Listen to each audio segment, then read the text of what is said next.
မြန်မာနိုင်ငံကခရမ်းချဉ်စိုက်ခင်းတစ်ခုပဲဖြစ်ပါတယ်ဒီမှာရေပေးတဲ့စနစ်ပေါ့နော်ရေပေးတဲ့စနစ်ဆိုရင်ဒီမှာကျွန်တော်တို့ drip irrigation system ကိုသုံးထားတာပဲဖြစ်ပါတယ်ခင်ဗျာအဆက်ချရေပေးစနစ်ပေါ့နော်ဒီမှာပေါင်းမြတ်ထိန်းမှုအတွက်ကိုကျွန်တော်တို့ ground cover တွေအုပ်ထားတယ်ဒီ ground cover အုပ်ထားခြင်းအပြင်ကျွန်တော်တို့ဒီမှာမြေကြီးရဲ့အပေါ်မှာကြာရောက်လာမယ်ကျွန်တော်တို့ပေါင်းနေပေါ့နော်ပထမဦးဆုံးပေါင်းမြတ်ကိုကောင်းကောင်းနှိမ်နှင်းထားတာပဲဖြစ်ပါတယ်ခင်ဗျာနောက်တစ်ချက်ကဒီမှာမထဲမှာပိုက်လေးထည့်ထားတယ်ပေါ့နော်မြေဩဇာကျွေးတာကျွန်တော်တို့ရေပေးတာကိုဒီပိုက်ကနေတစ်ဆင့်သွားတာပဲဖြစ်ပါတယ်ခင်ဗျာ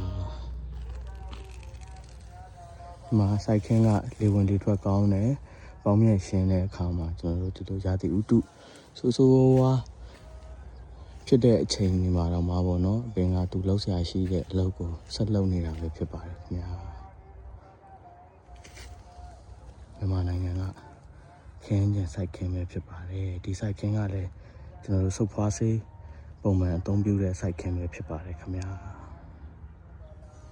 မိုက်တယ်ဗျာနော်စနစ်တကျပါပဲဗျာ